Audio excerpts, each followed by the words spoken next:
2026-এর বিধানসভা নির্বাচনকে লক্ষ্য রেখে মন্তেশ্বর পঞ্চায়েত সমিতির সভাপতি আহমেদ হোসেন শেখের নেতৃত্বে মন্তেশ্বর ব্লক তৃণমূল কংগ্রেসের পক্ষ থেকে আজ বিকেলে মন্তেশ্বর বাজার সন্নিকট একটি মিটিং হলে তৃণমূল কংগ্রেসের সোশ্যাল মিডিয়াকে চাঙ্গা করার জন্য মন্তেশ্বর বিধানসভার ফ্যাম কমিউনিটির বিধানসভা ভিত্তিক একটি বৈঠক অনুষ্ঠিত হয়।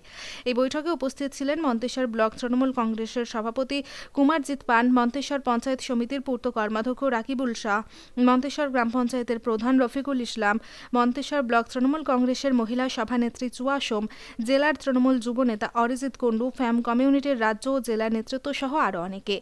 জেলার বিভিন্ন ব্লকের ফ্যামের নেতৃত্বরা হলুদ টি শার্ট এবং হলুদ পোশাক পরিয়া উপস্থিত হয়। ফ্যাম কমিউনিটির মাধ্যমে সোশ্যাল মিডিয়াকে চাঙ্গা করে বিরোধীদের সোশ্যাল মিডিয়ার প্রচারে প্রতিদ্বন্দ্বিতা করা ও তৃণমূল কংগ্রেসের বিভিন্ন উন্নয়নমূলক প্রকল্পগুলি এবং মুখ্যমন্ত্রী মমতা ব্যানার্জির ও অভিষেক বন্দ্যোপাধ্যায়ের উন্নয়নমূলক কাজগুলোকে সোশ্যাল মিডিয়ার মাধ্যমে তুলে ধরাই ও প্রচার করা মূল লক্ষ্য বলে জানা যায়। ফ্যাম কমিউনিটির মূল উদ্দেশ্য বলে জানা গেছে। উপস্থিত ফ্যাম কমিউনিটির এক কর্মকর্তা ও মন্তেশ্বর পঞ্চায়েত সমিতির পূর্ত কর্মাধ্যক্ষ রাকিবুল ইসলাম শাহ আমাদের কি জানালেন দেখুন। কোথায় কোন পক্ষ থেকে কি প্রোগ্রাম করা হলো? আজকে আমাদের ফ্যান কমিউনিটির পক্ষ থেকে আজকে মন্তেশ্বর বিধানসভায় আমাদের একটা সোশ্যাল মিডিয়ার বিষয় নিয়ে একটা আলোচনা সভা হলো। কি হলো? একটা আলোচনা সভা অনুষ্ঠিত হলো। এই আলোচনা সভায় কি কি উঠে এলো? এই আলোচনা সভায় উঠে এলো যে কিভাবে আমরা তৃণমূল কংগ্রেসকে বা আমাদের দলকে কিভাবে সমৃদ্ধ করব সোশ্যাল মিডিয়ার দিক থেকে, সেই বিষয়ে আলোচনা হলো এবং আমাদের রণকৌশল কি ঠিক হবে পরবর্তী সময়ে, আমরা কিভাবে আমাদের দলকে কিভাবে মানে আরো এগিয়ে নিয়ে যাওয়া যায় বা দলের কর্মসূচি কিভাবে প্রত্যেকটা মানুষের কাছে তুলে ধরা যায় সেই বিষয় নিয়ে আলোচনা ছিল। এটা কি তৃণমূল কংগ্রেসের সোশ্যাল মিডিয়া মানে কে চাঙ্গা করার জন্য এর উদ্দেশ্য? অবশ্যই অবশ্যই এটা হচ্ছে যে তৃণমূল কংগ্রেসের যে সোশ্যাল মিডিয়াতে যারা কর্মীরা আছে তারা যাতে আরো বেশি করে আসে তৃণমূল কংগ্রেসের সোশ্যাল মিডিয়া যাতে আরো মানুষের কাছে তুলে ধরা যায়, সেই কারণেই আজকে এই ফ্যান কমিউনিটি আজকে আলোচনা সভা ছিল। এটা কি ব্লকে পর্যায়ে আলোচনা? না, এটা বিধানসভা পর্যায়ে। বিধানসভা কে কে উপস্থিত ছিলেন?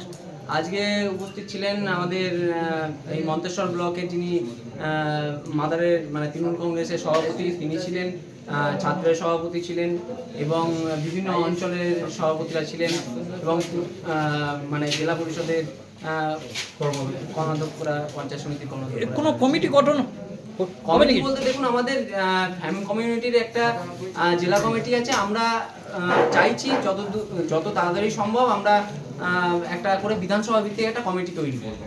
এর মাধ্যমে কি দলকে চাঙ্গা করার জন্য? অবশ্যই দলকে চাঙ্গা করা বলতে দেখুন সবাইকে এক ছাতার তলায় নিয়ে এসে আরো ভালোভাবে যাতে আমাদের সংগঠনটা আরো ভালোভাবে যাতে এগিয়ে চলে সেই নিয়ে আমরা বিশেষ কিছু আলোচনা আজকে ছিল। আপনার নাম পরিচয়? আমার নাম হচ্ছে শুভঙ্কর ঘোষ, আমি রাজ্য ফ্যাম মানে কমিউনিটির কোর কমিটির মানে সহ সম্পাদক। দায়িত্ব দিয়েছিলেন আমাদের সভাপতি সাহেব আছেন, আমাদের প্রত্যেক কর্মদক্ষ সাহেব আছেন, সকলেই আছেন। তাই আমি চাই যে শুধু বৃথা যেন না যায়। বিভিন্ন জায়গা থেকে আমাদের যারা ফ্যামের এসছেন, কেউ এসছে জামালপুর, কেউ পূর্বস্থলী, কেউ বর্ধমান, কেউ কাঠপোদা, বিভিন্ন জেলার সঙ্গে হয়তো আমাদের পরিচয় নেই। আস্তে আস্তে আশা করি পরিচয় হবে, কারণ সোশ্যাল মিডিয়া একটা দিক। যেমন অর্থ খরচ করে ভোট কেনা যায়, আর মিথ্যা বলে সোশ্যাল মিডিয়ার মাধ্যমে মিথ্যা বলে এই মিটিং চলাকালীন অনেকজন দেখছি মোবাইল খেলছে। আমি বেড়াতে গেছি, বেড়ানোর স্ট্যাটাসটা দিচ্ছি। আমি বলছি যে 10 মিনিট যদি আমরা সোশ্যাল মিডিয়ায় সময়টা ব্যয় করি সেক্ষেত্রে দল আমাদের আরো এগিয়ে যাবে। আর বলছিলেন যে শরীরের একটা অঙ্গ প্রত্যঙ্গ যেমন চোখ দরকার, নখ দরকার, দাঁত দরকার, হাত দরকার, সেম সোশ্যাল মিডিয়াকেও আমাদের প্রয়োজন। মন্তেশ্বর বিধানসভার সাংগঠনিক দিক থেকে আশা করি পূর্ব বর্ধমান জেলার 1 নম্বরে, সেটা আমাদের মাননীয় আহমেদ হোসেন সাহেবের তত্ত্বাবধানে, তার নির্দেশে আমরা সকলেই একই সুতোয় বাঁধা আছি। আমাদের এখানে কোনো বিভাজন নেই। তাই মন্তেশ্বর সামনের যে বিধানসভা 2026-এর কাজ ইতিমধ্যে আমাদের প্রত্যেকটা অঞ্চলের কর্মী তারা নেমে পড়েছে।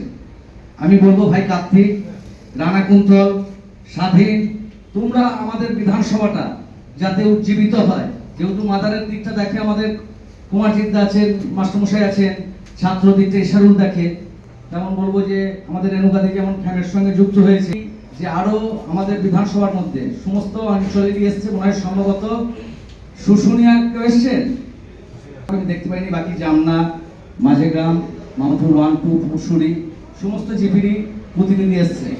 তাই বলবো ভাই কার্তিক কিংবা স্বাধীন, তোমরা আমাদের বিধানসভাটা অন্তত আমাদের দলের কথা চিন্তা করে তোমরা একটু আলাদা দায়িত্ব নিয়ে এই বিষয়টাকে আগিয়ে নিয়ে যেতে হবে, এটুকুই বলার। আজকে আপনাদের কোথায় কিসের প্রোগ্রাম হলো?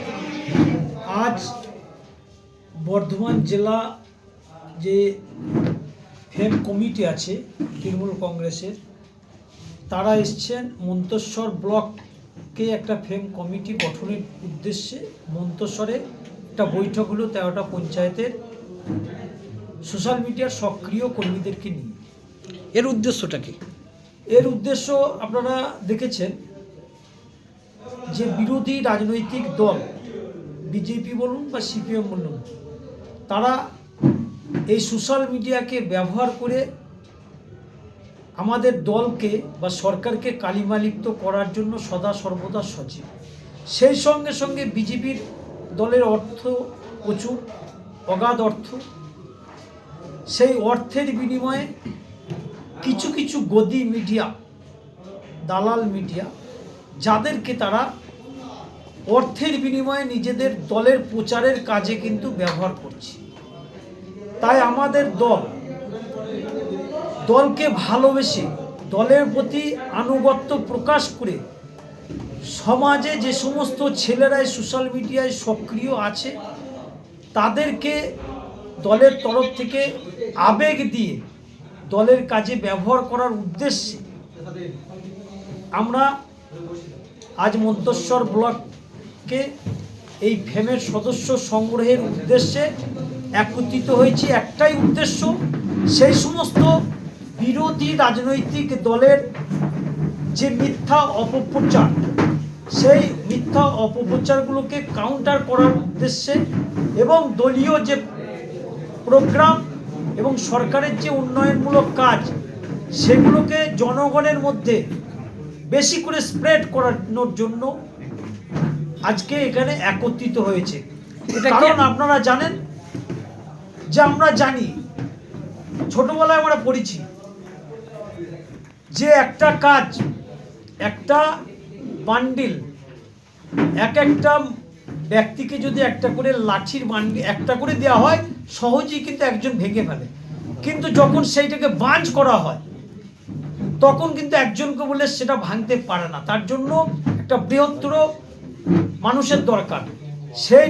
সেইটাকে উদ্দেশ্য করে আজকে ফেমের সদস্যরা বর্ধমান জেলার তারা এসছে যে বিভিন্ন ব্লকের, বর্ধমান জেলার যে ব্লকগুলো আছে সেই ব্লকগুলোকে ফেম কমিটি গঠন করে আরও বেশি সংখ্যক মানুষকে, ছেলেদেরকে একত্রিত করে অন্ততপক্ষে ইউনিটিভাবে যাতে দলের কাজে এবং সরকারের ভালো মন্দের কাজে যাতে প্রচার করা যায়, একসঙ্গে ইউনিটিভাবে, তার উদ্দেশ্যে আজকে বর্ধমান জেলার যে ফেম কমিটি তারা কিন্তু মন্তেশ্বর ব্লকে পদার্পণ তারা করেছে। আপনাদের কি সোশ্যাল মিডিয়া কি ঘাটতি আছে? সোশ্যাল মিডিয়ার ঘাটতি নেই, কারণ এই যে ফেম কমিটি আমরা শুনলাম ফেমের ভাইদের কাছে যে গোটা ভারতবর্ষের এমন একটা সোশ্যাল মিডিয়া কমিটি যার সদস্য সংখ্যা কম বেশি 18 লক্ষের অধিক, কিন্তু আমাদের ঘাটতি একটাই কি, ইউনিটি, একত্রিতভাবে এই 18 লক্ষ সক্রিয়তাটার আমাদের অভাব আছে। ঘাটতি স্বীকার করছেন? অভাব আছে সক্রিয়তার। তা এটার মাধ্যমে কি 2026কে লক্ষ্য রেখে কি এটা করা হচ্ছে? বলছি 2026 যে বিধানসভা ইলেকশন, সেই 2026 বিধানসভা ইলেকশনকে শুধু সামনে রেখেই নয়, কারণ তৃণমূল কংগ্রেস এমন একটা দল, সেই দল সদা সর্বদা মানুষের পাশে এবং মানুষের সঙ্গে থাকে। তারা কোনো ইলেকশনকে সামনে রেখে কোনো কাজ করে না। ইলেকশন আসে, ইলেকশন যায়, কিন্তু মানুষের আপদে বিপদে থাকা এবং সরকারের উন্নয়নমূলক কাজগুলোকে মানে স্প্রেড করানো, অর্থাৎ প্রচার করানো হচ্ছে তৃণমূলের সদা সর্বদা সারা বছরের লোক। তার মাধ্যমে এর মাধ্যমে প্রচার হবে, এর মাধ্যমেই প্রচারটা হবে। কে কে উপস্থিত ছিলেন? এখানে উপস্থিত ছিলেন মন্তেশ্বর ব্লক তৃণমূল কংগ্রেসের সভাপতি কুমারজিৎ পান মহাশয়, মন্তেশ্বর পঞ্চায়েতের প্রধান, উপপ্রধান, মন্তেশ্বর ব্লকের মহিলা সভানেত্রী চোয়া দত্ত সহ মন্তেশ্বর পঞ্চায়েতের বিভিন্ন সদস্যা, ছাত্র পরিষদের সভাপতি ইশারুল মণ্ডল, সর্বোপরি পূর্ব বর্ধমান জেলার যে ফেম কমিটি, সেই ফেম কমিটির সকল সদস্য এখানে উপস্থিত ছিল। কোথায় হলো মিটিংটা? মিটিংটা হলো মন্তেশ্বরে। আপনার নাম পরিচয়? আমার নাম মন্তেশ্বর থেকে জ্যোতির্ময় মণ্ডলের রিপোর্ট, সুন্দর বাংলা নিউজ।